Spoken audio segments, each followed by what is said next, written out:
exclusiva responsabilidad de la persona o institución que lo presenta. La Voz de la Vía Campesina, un espacio para promover la construcción de la soberanía alimentaria, visibilizar la agricultura familiar y promover las propuestas de la población rural hacia las instancias de tomas de decisiones. La Voz de la Vía Campesina. Le das tu amor al campo, poniendo la semilla, cuidando el alimento. La entrevista sobre el contexto nacional en La Voz de la Vía Campesina. Buenas tardes, bienvenidos a su programa La Voz de la Vía Campesina, aquí en la 106.9 Radio. Hoy es el lunes 29 de julio, ya estamos próximos a entrar al mes de agosto, que es el mes de las vacaciones, que están todos esperando ya irse a cargar de energías. Así que un saludo pues a todos los que nos escuchan a través de la radio y quienes nos ven también a través de las redes sociales. Hoy vamos a estar conversando con Angélica Cárcamo. Ella es presidenta de APES, que es la Asociación de Periodistas de El Salvador. Vamos a hablar de varios temas que tienen que ver con la realidad del país, el tema de la libertad de expresión, tema de transparencia y también el trabajo que tienen que hacer los periodistas, ya que este próximo 31 de julio es el Día del Periodista en El Salvador. Y bueno, también nos va a hablar de cómo le toca desenvolverse en este contexto a los periodistas de El Salvador, ya que APES pues también vela por los derechos y todo el tema que tiene que ver con el periodista en El Salvador, por lo menos los que pertenecen a la asociación o tienen un enfoque también, digamos, amplio sobre derechos. Así que, bueno, le damos la bienvenida a licenciada Angélica. ¿Qué tal? ¿Cómo está? Hola, muy buenas tardes y muy buenas tardes a la audiencia de 106.9 Radio. Gracias por este espacio para poder pues compartir y hablar un poco acerca del periodismo. A veces hablamos que en los medios de comunicación, las y los periodistas hablamos de todo, pero a veces no hablamos de nosotras y nosotras, ¿no? Así que es un buen momento para hablar de la situación del gremio en el contexto de la coyuntura actual. Bien, y precisamente, Angélica, quizás vamos a comenzar por este tema, dado que pues están próximos a celebrar el Día del Periodista, que fue, pues, ¿cómo se llama?, aprobado por la Asamblea Legislativa, ¿verdad?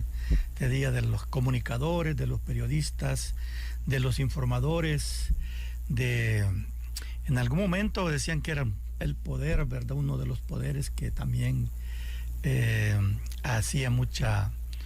trasladaba mucha información a la población. Y por otro lado también se habla que en el ámbito democrático el rol de los periodistas, de los comunicadores, juega un papel importante.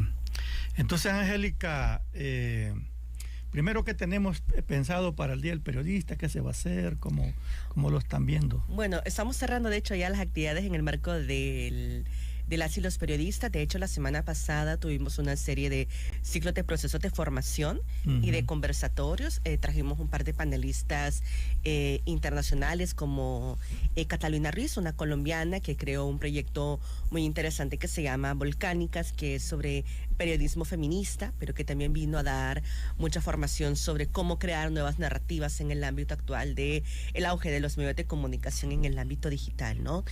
Por otro lado, trajimos a otro colega colombiano que es Juan Carlos Rincón, que quienes pues siguen en Colombia o seguían al medio El Espectador, había un programa en YouTube de videos que se llama La Puya, y pues él era uno de los presentadores más famosos, un poco como ese tipo de videos sarcástico, con contexto, con buen contenido. Entonces vino justo a enseñarnos un poco acerca de cómo crear contenidos en toda la parte audiovisual, que también es algo que está en tendencia acá en El Salvador. Y en el caso de radio también trabajamos acerca de podcast. Para eso trajimos a Eliezer Budasov. Él es uno de los coordinadores del Hilo Podcast, que hay que recordar que este año en la Fundación Gabo, que es como los premios latinoamericanos para el periodismo, ¿verdad? Él fue uno de los nominados con su equipo por la producción que sacó de Bukele, el Señor de los Sueños, ¿no? Que son una serie de podcasts que cuestiona justamente al actual mandato gubernamental y cómo se ha ido conquistando este gobierno hasta instalarse en un proceso antidemocrático, ¿no? Y cómo se han ido moviendo los hilos. Entonces, digamos que es alguien que también trabajó a nivel de producción radiofónica de podcast, esos elementos. Debo decir que estos procesos de formación fueron acompañados también de conversatorios para jóvenes y para también periodistas. Hicimos conversatorios o paneles sobre fotoperiodismo. Nos cuestionamos acerca sobre la ética en el fotoperiodismo en temas tan sensibles como el dolor, cuando se cubren hechos de violencia, por ejemplo, la importancia de hablar de la ética. Trajimos el viernes pasado al ex relator de libertad de expresión de la Comisión Interamericana de Derechos Humanos, Edison Lanza, quien vino a hablar justamente acerca de su experiencia como relator, de cómo vivió y conoció la situación del Estado de Derecho, de la libertad de prensa, expresión y el derecho de acceso a la información en El Salvador antes del actual gobierno y hoy en la actualidad, y pues dio algunas recomendaciones tanto para el Estado, pero también fue interesante para las recomendaciones que brindó a los organismos internacionales y a nosotros como organizaciones de derechos humanos. Y lo que resta de esta semana también estamos realizando algunas actividades. Por ejemplo, justo hoy estamos cerrando un almuerzo en el oriente del país con colegas de San Miguel, en donde estamos justamente compartiendo y departiendo y cuestionando un poco sobre los retos del periodismo en la región y en qué cosas hay que fortalecer al gremio. Lo mismo está pendiente para hacerlo en Occidente. Recientemente hicimos un encuentro con medios comunitarios también para fortalecer el tema del periodismo alternativo y popular. Es decir, hemos hecho desde la asociación en las últimas semanas una serie de actos de formación, de conversación, de debate, de autocrítica y de reflexión que no solo se centraron en la capital. Muchos de los talleres que estoy planteando también se descentralizaron. Por ejemplo, en Occidente fuimos a Sonsonate, mandamos a traer colegas con transporte hacia la zona porque sabemos que a veces la movilidad puede ser un problema. Y en el caso del Oriente pues hicimos lo mismo. Así que ha sido bastante interesante, tomando en cuenta que ha sido una asociación que, si la vemos un par de años atrás, por diferentes motivos, pues no había logrado tener como esta diversidad de procesos formativos. Seguramente faltan más, seguramente hay otras temáticas que debemos seguir abordando, pero me parece que ha sido una dinámica que se repite por segundo año consecutivo y que se ha enriquecido y que tienen como objetivo pues eso, ¿no? Formarnos como colegas para poder informar de forma respetuosa, de forma también crítica y eficiente a la ciudadanía. Al principio dijo para actualizarse hoy que está de moda todo el tema de comunicaciones, sobre todo en el área digital. Eso también se convierte como en un reto para ustedes de pasar de un, no sé cómo decirlo, de un periodismo más tradicional, no sé si es la palabra, sí, a una innovación de ediciones, de videos cortos, de TikTok, de Facebook, de YouTube, y una manera distinta de informar también, a veces con, bueno, los podcasts que están muy famosos. Todo eso también se convierte como en un reto ustedes de estar al día con el tema de las comunicaciones. Sí, y yo también a veces menciono esto porque, a ver, a veces en las academias hoy en día y en los medios tiende a haber mucho solo la necesidad de querer formar en la parte técnica, ¿verdad? El uso de las imágenes, las luces, los artes, el diseño y el color, que está bien, o sea, porque es parte de la estética y hay que migrar a eso, pero no debe dejar de lado la raíz o la base del periodismo, que es todo el componente crítico y el componente informativo, ¿no? Que el reto es cómo conjugamos esas dos partes. Por ejemplo, y yo lo digo con todo el aprecio a mis colegas de medios nativos digitales, hay algunos medios que hacen periodismo investigativo a profundidad que de repente publican investigaciones de 7, 8, 9 páginas o de 10 páginas, que la investigación será lo más importante e innovador y puede estar revelando una corrupción grave de algún gobierno y es interesante leerlo. Pero si nos vamos a la realidad del día a día, ¿cuántos salvadoreños y salvadoreñas tienen 1 hora o 2 horas para poderse leer esa investigación? Quienes tengan internet, para empezar, ¿verdad? Porque en El Salvador no es cierto que hay garantías del internet. La mayoría de las y los salvadoreños lo que compran son los famosos paquetitos. Sí, sí. Y el paquetito le lleva que Facebook, Twitter, bueno, ahora X, Instagram, TikTok, WhatsApp, pero eso no es internet. Internet es algo mucho más amplio. Pero descargar un documento ya se le come todo. Claro, exacto. Entonces, no toda la gente a veces tiene acceso a ese tipo de documentos y la pregunta es, y ni tiempo. O sea, yo me pongo a pensar, por ejemplo, y los coloco así, si compartimos o no, y si no, por favor, díganmelo en el teléfono si llaman. Pero, por ejemplo, don Pedrito o la niña María que salen a trabajar, obreros, a las 4 de la mañana. Usted sale a las 4 de la mañana para su trabajo, agarrar el bus, en un bus que por lo general va llenísimo, que va apenas ahí agarradito, más dormido que despierto, que llega a su trabajo en antillos, como decimos, apenas y come, trabaja sus 8 horas, si no es que más, y llega otra vez de noche a su casa. ¿Qué es lo que quiere hacer? ¿Leerse un texto de 10 páginas? ¿O querer descansar y entretenerse? Entonces, yo no digo que no hay que hacer esas investigaciones, hay que hacerlas. Y cuando se pueda por poquitos hay que leerlas, yo invito a que se haga. Pero cuando no se tiene la posibilidad por diversos motivos, hay que innovar en cómo contar esas historias. Y eso es lo que estamos haciendo con el tema de la innovación de las nuevas narrativas, que es un reto. Cómo aquellas investigaciones densas, pesadas, hacerlas interesantes y llamativas para la audiencia, porque al final es a quienes nos debemos como periodistas.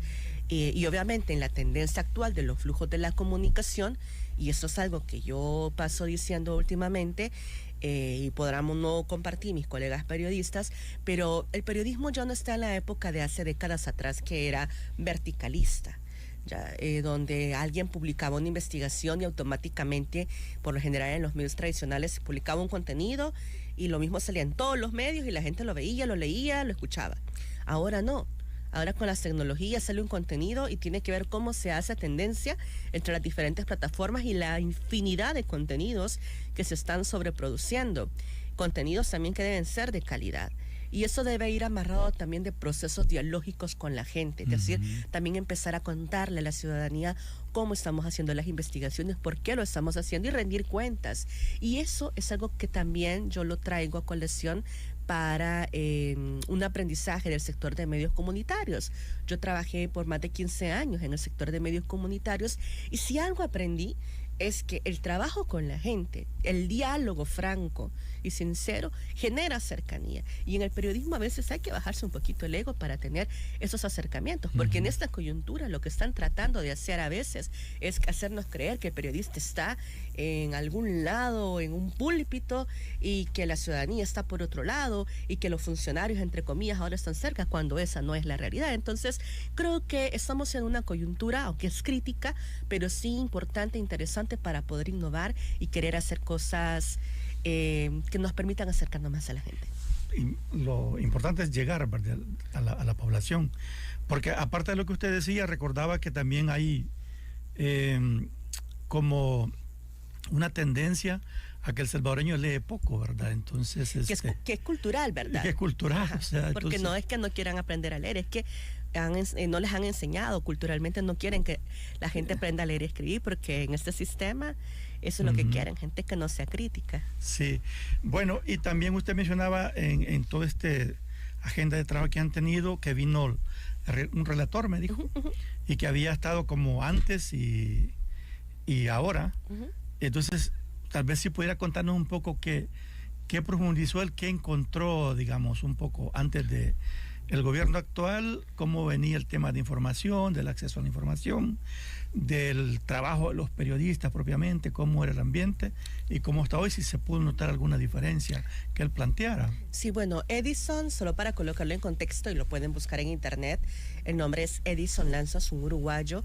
Él estuvo por 2 periodos seguidos en la Relatoría de Libertad de Expresión, que es una instancia que se crea en la Comisión Interamericana, que pertenece a la Organización de Estados Americanos, y que países como El Salvador tienen el compromiso, entre comillas, de cumplir con los mandatos o recomendaciones que este tipo de entidades lanzan. El objetivo de estas relatorías porque hay diferentes, es el de fiscalizar cómo están los estados de derecho, en este caso el de libertad de expresión. Ahora, ¿qué fue lo que se identificó comparando un poco periodos atrás y ahora?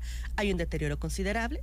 Él es enfático en que hace ver que no es que antes no hubiese retrocesos en contra de o ataques en contra de la prensa. Menciono ejemplos como, por ejemplo, el caso de medidas cautelares que emitieron a favor de la revista digital Factum por unas amenazas de unos grupos policiales, incluso por temas de sicariato y del Faro. Pero lo que sí señala es que en este momento, en esta coyuntura, hay un aumento acelerado y mucho mayor de vulneraciones y defectos en contra de la prensa, tanto en la cantidad de agresiones que, por ejemplo, tiene registradas la Asociación de Periodistas del Salvador, como en la gravedad de los mismos.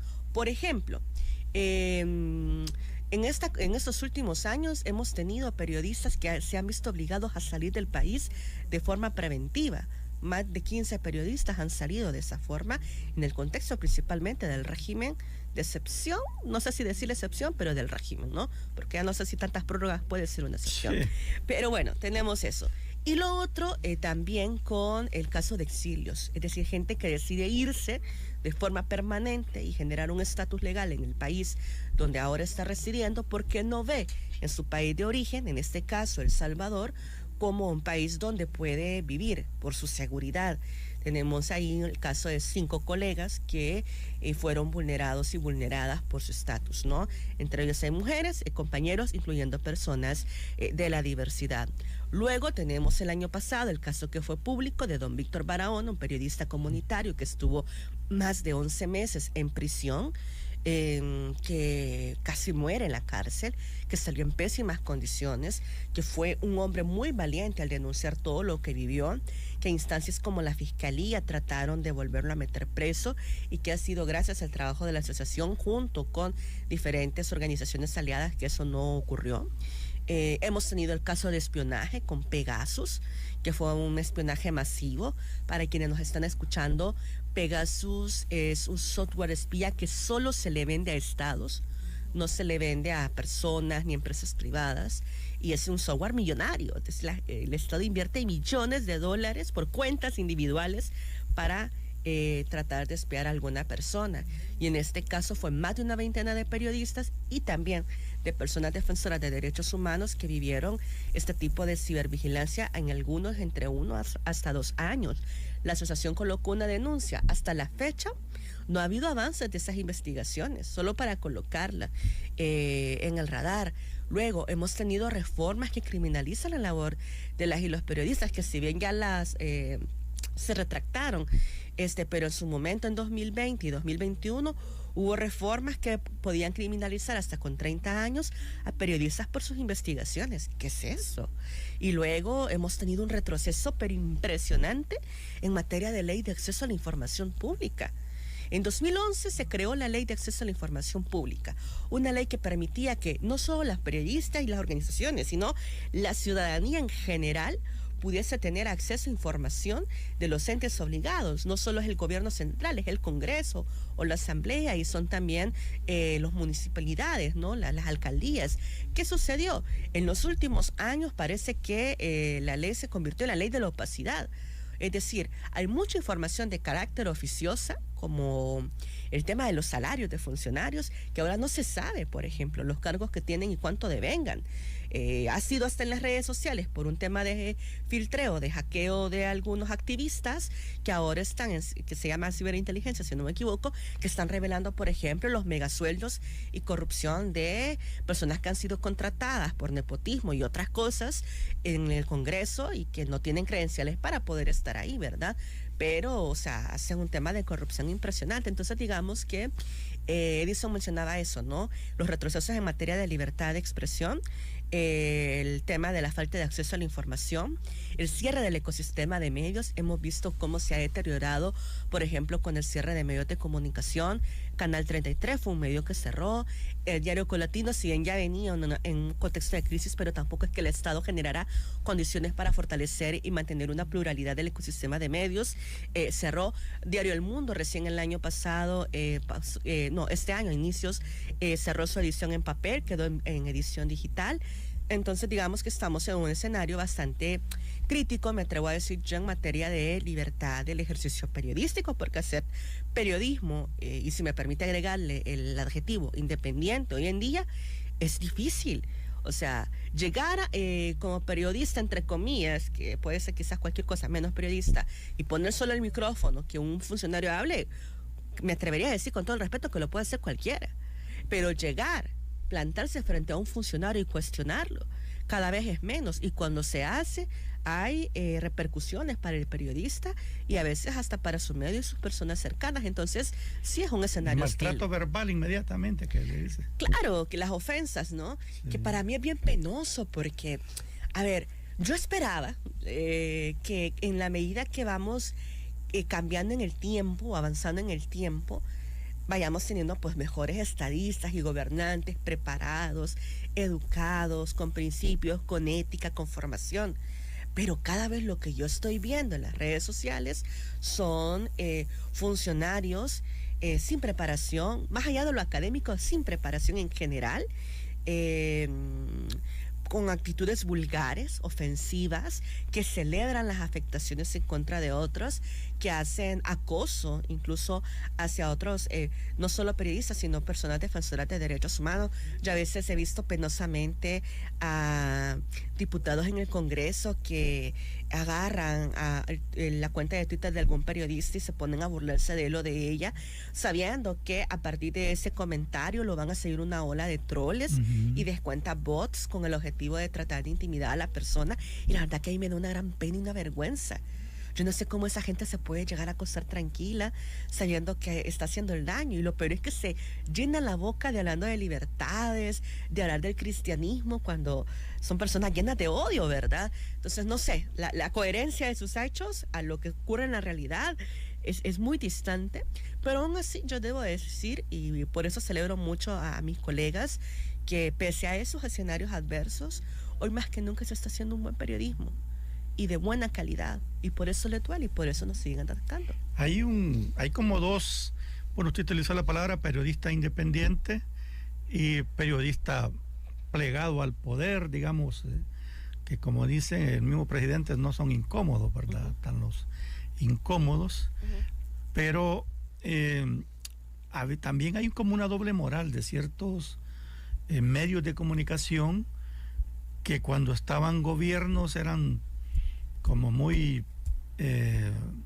incisivos en temas, pero ahora parece que no existen, ¿verdad? Entonces, eso se ve digamos, en este momento.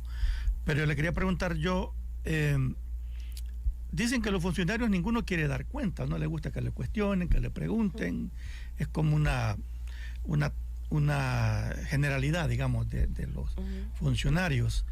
Pero también este periodo ha escondido la información legalmente, ¿verdad? O sea que se crearon esos 7 años de reserva de documentos y ha tenido que salir esta gente que se llama ciberinteligencia a desnudar, y la Asamblea Legislativa no es transparente.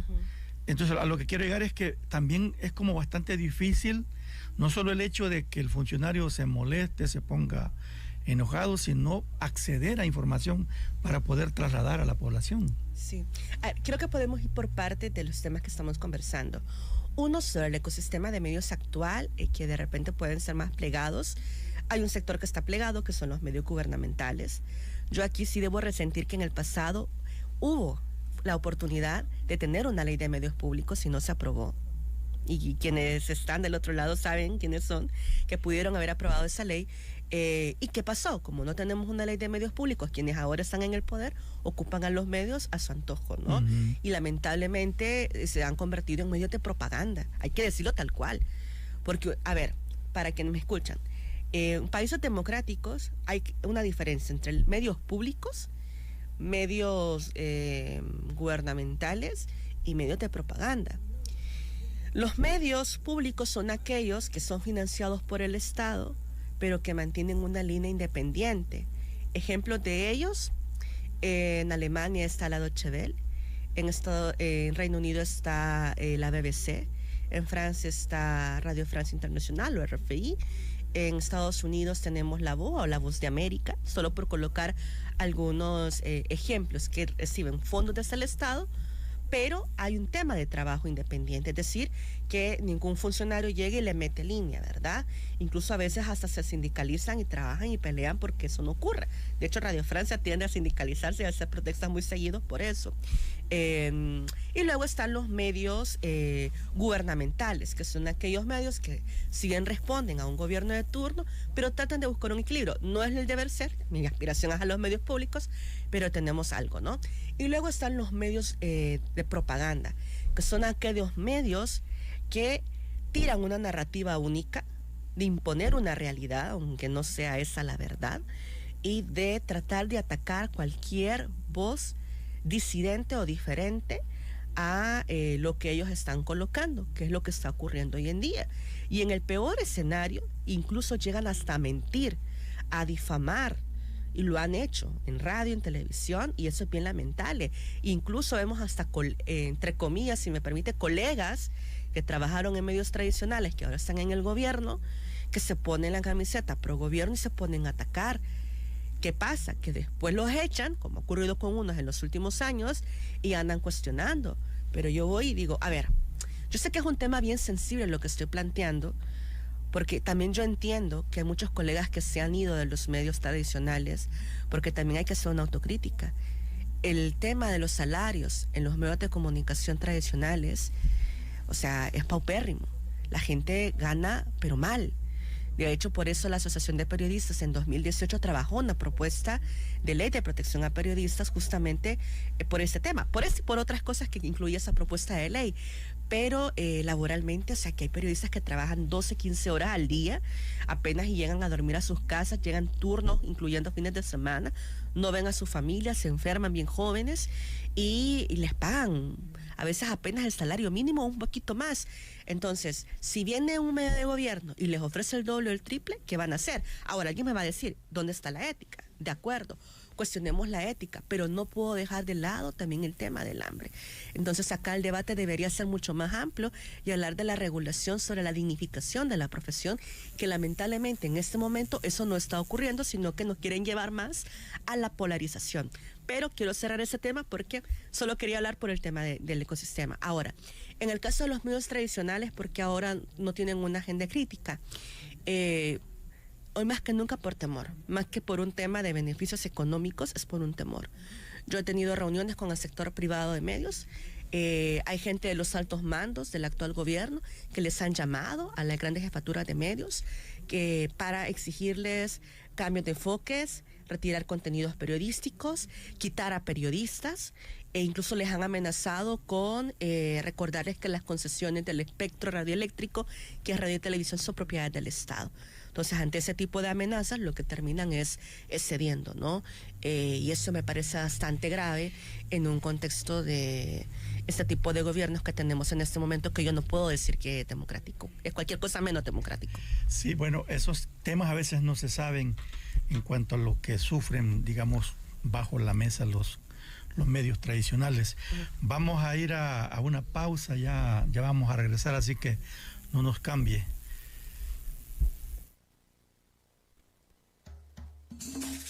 Este programa ha sido cofinanciado por la Unión Europea. Su contenido es responsabilidad exclusiva de FECORACEN y no refleja necesariamente los puntos de vista de la Unión Europea. Las crisis climáticas que vivimos no son culpa de la naturaleza, es culpa de la destrucción ambiental, la deforestación y de la agricultura industrial que usa un modelo extractivista. Por eso, es hora de hacer justicia climática. No más agrotóxicos, no más monocultivos industriales. Apoyemos la agricultura familiar, que utiliza y aprovecha lo que la naturaleza provee localmente, protegiendo los ecosistemas y fortaleciendo la economía local. Siembra o compra alimentos agroecológicos en los mercados y ventas locales de tu municipio. No solo tendrás salud y cuidarás al medio ambiente, sino que ayudarás al desarrollo de las pequeñas comunidades rurales. Elige la agroecología. Elige cuidar tu país. Elige apoyar la economía de mujeres y hombres campesinos. Esta es una campaña de la Vía Campesina y FECORACE. La entrevista sobre el contexto nacional en La Voz de la Vía Campesina. Bueno, estamos de nuevo aquí en la entrevista La Voz de la Vía Campesina, la 106.9 Radio. Conversamos con Angélica, presidenta de APES. Estamos hablando de un tema importante que tiene que ver con las comunicaciones, con el periodismo y con la investigación, con lo importante que juegan los medios de comunicación de trasladar información de cómo los funcionarios están haciendo el trabajo, que al final de cuentas el rol es un poco informar a la población, ¿verdad? Y aunque no está escrito, pero es como una forma de fiscalización, ¿verdad? Ya dado que los funcionarios hacen uso de recursos públicos, de los impuestos de los salvadoreños, por lo tanto están obligados a rendir cuenta, ¿verdad? Pero obviamente no les gusta. Bueno, usted me comentaba antes de ir a la pausa que hay algunos medios que están siendo presionados, de los medios tradicionales, más que plegarse por una cuestión de sobrevivencia. Eso es bastante complicado también y bueno, no sé en qué momento se llegó a esta situación, pero la verdad es que no es tan fácil para el gremio de periodistas. Y aparte de lo que usted decía, que es un gremio, digamos que sus salarios son muy bajos, pues no compensa un trabajo tan importante, y yo no sé si hay mucha competencia o abuso de las empresas, pero al final de cuentas es como un trabajo mal remunerado, mal pagado para los periodistas, y es un trabajo muy importante que hacen es como la voz del pueblo que sale, pues, porque algunas veces la población quisiera decir cosas, pero no tiene el micrófono para decirlo, ¿verdad? Y los periodistas pues sí lo tienen. Sí, a ver, para mí la labor del periodismo es una labor noble. Yo lo llamo así. A ver, también hay que reconocer que en el gremio hay de todo y que hay mucha gente con el ego y que ocupa a veces este tipo de profesión para ganarse una imagen, querer tener acceso a que le reconozcan, el tema del ego, y luego tener poder, y algunos hasta se terminan convirtiendo en políticos, ¿no? Pero en realidad, a la base, el periodismo es una labor noble. ¿Por qué? Porque el trabajo del ejercicio periodístico tiene como principio, uno, la ética. ¿Qué es la ética? Son todos los principios que yo tengo como persona, ¿no? Y la ética en la búsqueda de la verdad y del compromiso de cómo interpretar la realidad de lo que ocurre. Yo siempre he dicho, la objetividad en sí misma no existe, pero sí puedo hacer todo lo necesariamente que esté en mis capacidades para acercarme y poder contar de la mejor forma y críticamente esa realidad o ese hecho que ha ocurrido, porque tiene un compromiso. Lo que yo informo como periodista puede tanto salvar como matar vidas. Yo lo comparo con la labor de un médico. Por ejemplo, si en este país estuviésemos frente a una investigación o estuviera ocurriendo, es un hipotético, estuviese ocurriendo un acto de corrupción donde otra vez quieran colocar el tema de darles permisos a las empresas mineras, pues, supongamos que ya están empezando a operar y supongamos que ya están contaminando, estoy colocando supuestos, y yo como periodista me entero y no lo hago público por intereses personales, yo ahí estoy fallando, porque es un hecho que afecta a una ciudadanía, si no es que a todo un país, y al no informar, pues obviamente, ¿qué va a suceder? Se va a seguir agravando el problema y la gente va a enfermarse y se va a morir. Entonces, por eso es que es tan delicada esta profesión, porque a través de esto yo puedo visibilizar temas sobre afectaciones de daños ambientales. Yo puedo tocar también sobre temas de poder en el ámbito político, el tema de la corrupción. Si no, vean, ¿por qué se pelean tantos estos políticos? ¿Ustedes creen que solo porque les caemos mal, así por así? No, hombre, si es porque no les gusta que le cuenten las costillas, como decimos, ¿verdad? Uh-huh. Si no, vea, cuando alguien no quiere rendir cuentas, ¿cómo se pone? Evasivo o evasiva, ¿verdad? Entonces, cuando alguien se pone en esa actitud, ahí yo no sé si usted confiaría en esa persona, pero bueno, cada quien con su tema, ¿verdad? Pero las y los periodistas tenemos eso, o sea, cuestionar, interpelar, buscar la información, procesarla y brindarla de la forma más completa a la ciudadanía, en la medida que yo hago mi trabajo con convicción y con compromiso, yo genero que en este país podamos tener ciudadanos y ciudadanas debidamente informados. Si tenemos ciudadanos y ciudadanas debidamente informados, van a poder tomar decisiones mucho más conscientes de la vida del país. Por eso es que este gobierno ataca a la prensa. ¿Por qué?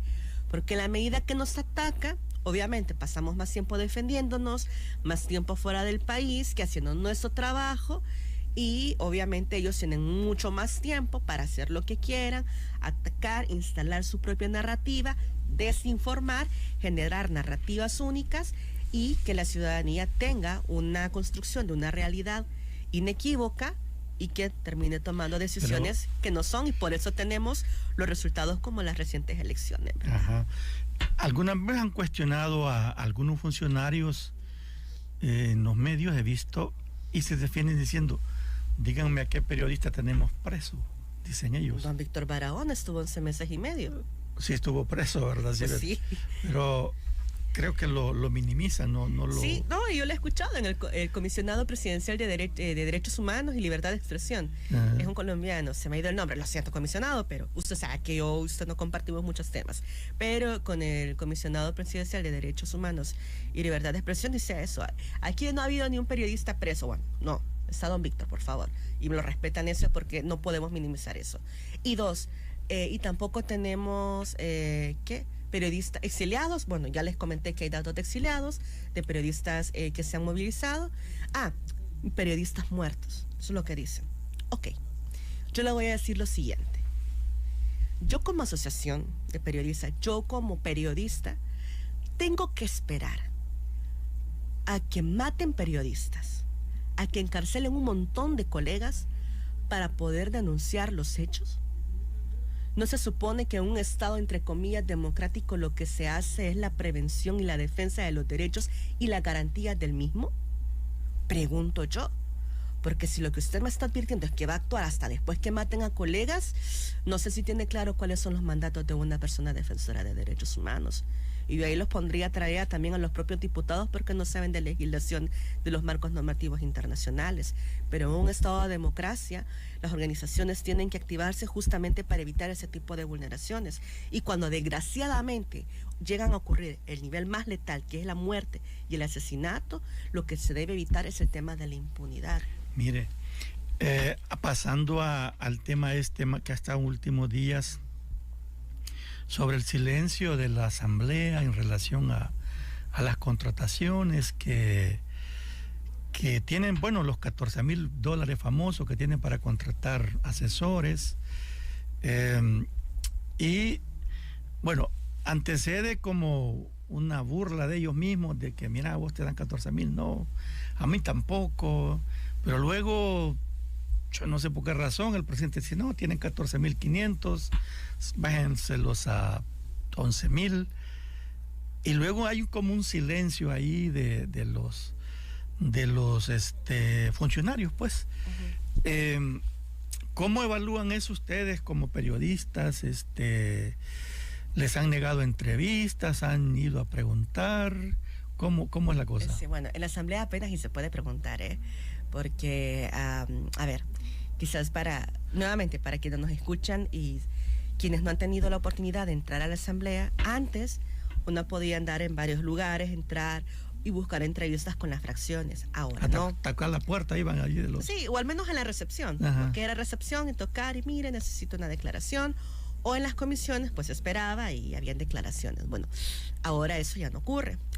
Hay algo que mis colegas le llaman el gallinero, y es que han creado un espacio solo para que ese cierto grupo de medios, que son los que no les gustan a estos diputados de mayoría oficialista, mientras que sus comunicadores y youtubers andan pues felizmente por donde quieran, ¿no?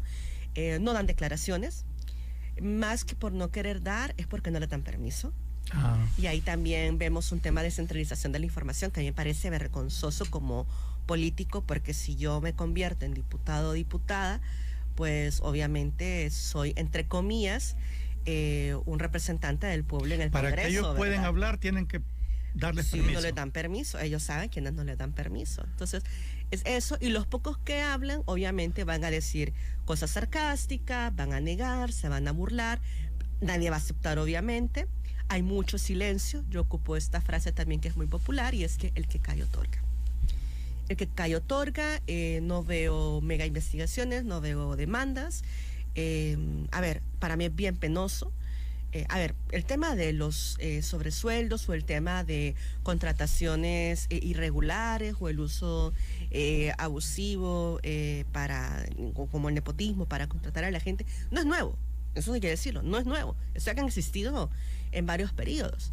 Pero lo que no se les perdona es que esta gente se ha llenado la boca diciendo que iban a ser diferentes, y que de nuevas ideas no tienen absolutamente nada. Ya, no tienen nada. Y lo peor es que no rinden cuentas. Al menos antes se podía buscar algo. Imagínense, no podemos buscar información a través de la LAIP. ¿Qué terminó sucediendo? Que un grupo de activistas terminaron publicándolo en las redes sociales. A mí me da vergüenza eso. ¿Ya?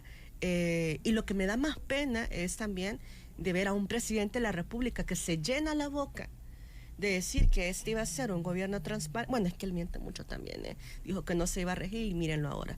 Pero bueno, tenemos un presidente que se llena la boca por la transparencia y tiene un nido de corruptos en su Congreso.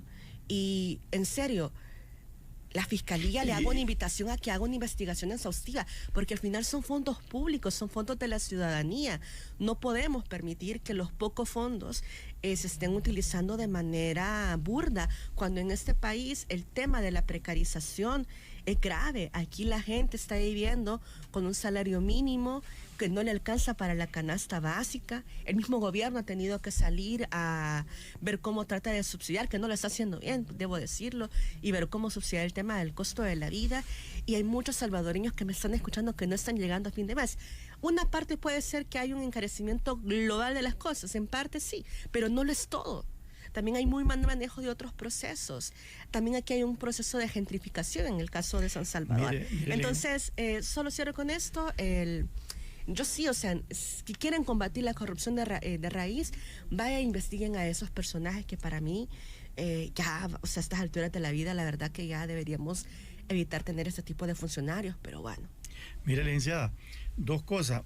Hoy vi en la prensa gráfica que hay alrededor de 52 personas contratadas en el área de comunicaciones en la Asamblea Legislativa. ¿Esos serán periodistas o serán youtubers o qué serán? Mira, como hay discrecionalidad en las contrataciones y no están públicos el nombre de los cargos, no sabremos, ¿no? Pero al menos lo que se ha revelado en redes... Pero ¿para qué tanto periodista en una...? No sé si periodistas, pero ¿para qué tantas personas en unidades de difusión o de comunicación le vamos a llamar? Uh-huh. A ver, nosotras tenemos información que hay muchas unidades y de gente que se ha salido, por cierto, de este gobierno, que nos han advertido que hay muchas unidades de comunicaciones que pareciera que se están sirviendo para triplicar los discursos de odio en redes sociales, ya, con cuentas trolls, para estigmatizar, para difamar, para atacar. O sea, y lo otro es que también este gobierno tiene claro que una forma de mantener en el poder una figura tiene que ver cómo se masifica su discurso y su narrativa.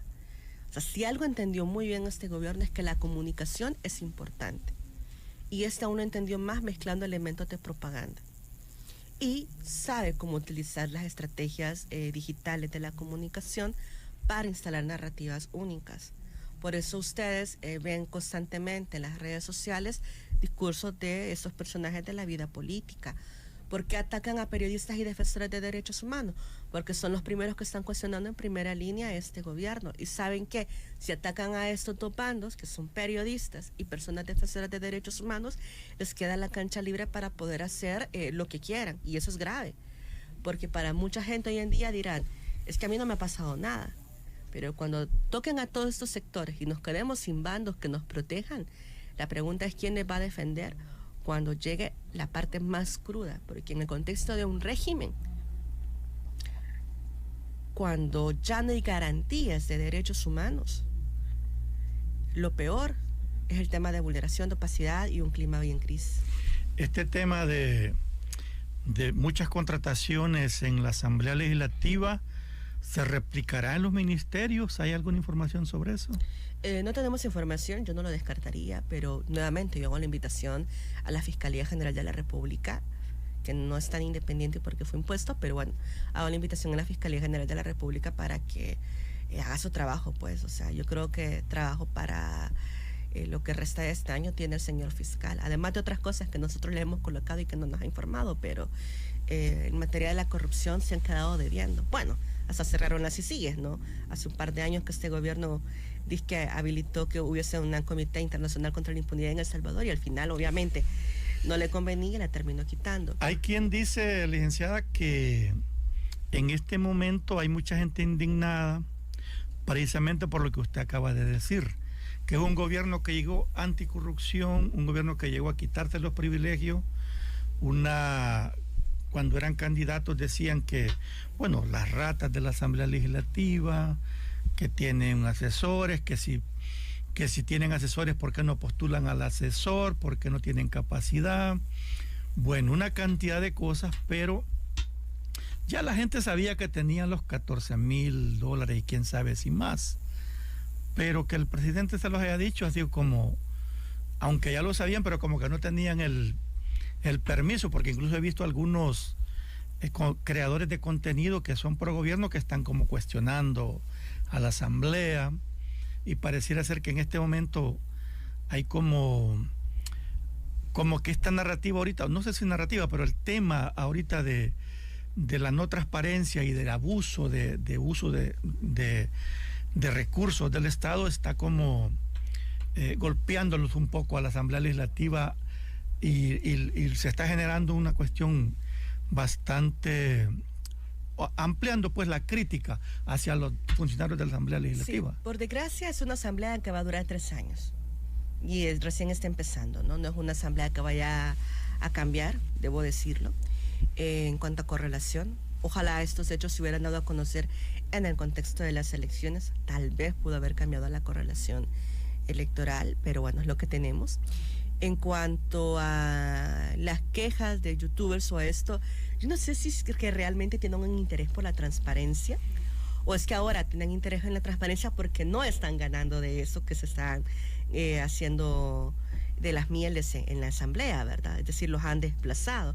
Yo creo que más bien hay una disputa de poder entre ellos, cosas. Exactamente.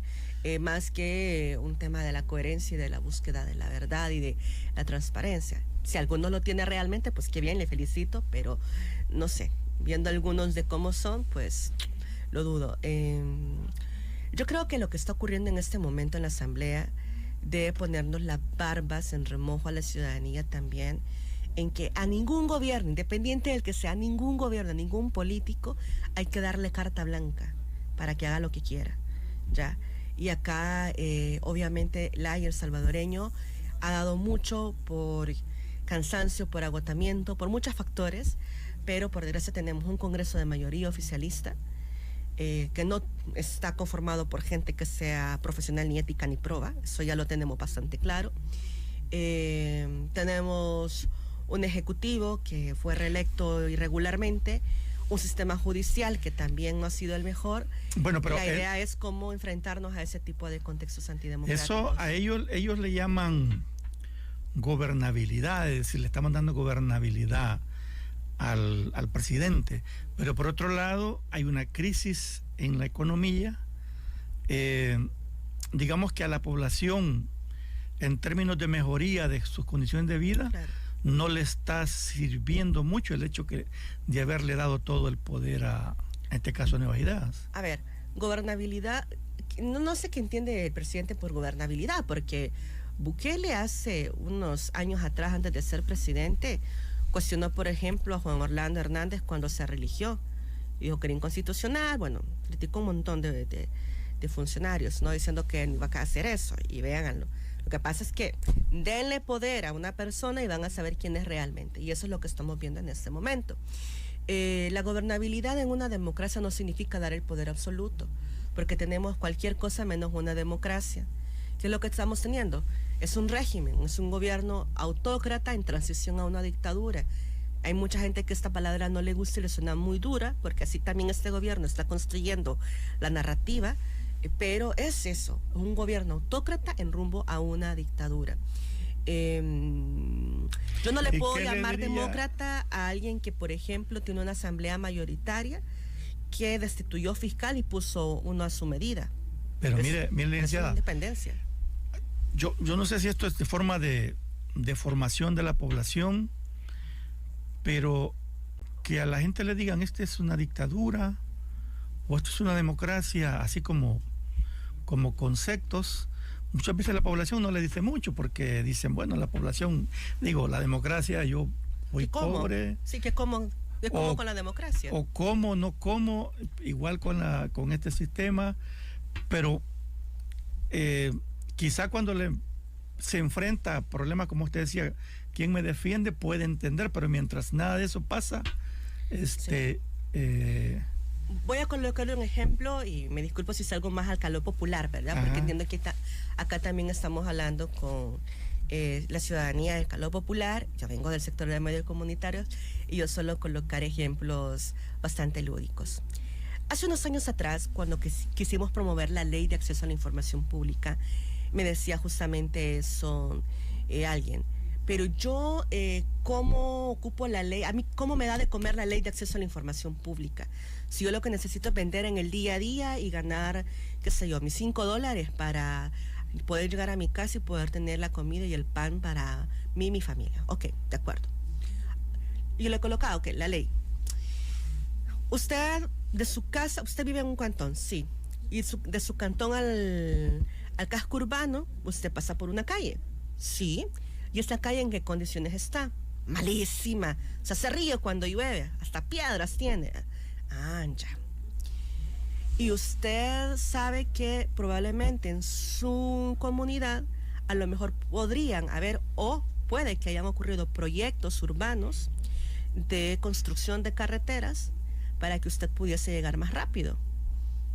No sé, me dicen. Ya. De hecho, ocurrió, por cierto, en una localidad. No recuerdo en ese momento el municipio, pero fue en el norte de este país. No recuerdo si fue Cabañas o Chalatenango, pero ocurrió esto.